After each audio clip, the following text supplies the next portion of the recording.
Welcome to Unique Tool channel. iMessage is a message service most commonly used on iPhones and iPads. There are many communication histories with friends and family. You are at the right place if you want to view iMessage's history. We will show you how to see it and retrieve deleted messages for you. First, you can view your iMessage history by navigating iMessage app. Swipe down to reveal the search bar. Type in a keyword, which can be contacts, specific word, etc. Now you will see messages match your search query.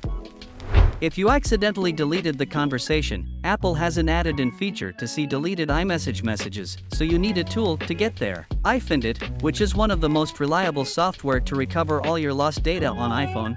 Go have a try. Step 1. Download and install the iFindit on PC, link in the description box. Step 2. Hit the Recover from iOS device, then connect your iDevice to the PC. Step 3. Find all the data types, select the messages, and then click Scan. Now iFindit can scan all the messages, and all you need do is select messages and check them on your computer or iPhone. Don't forget to drop a like and subscribe to our channel. Bye. See you in the next video.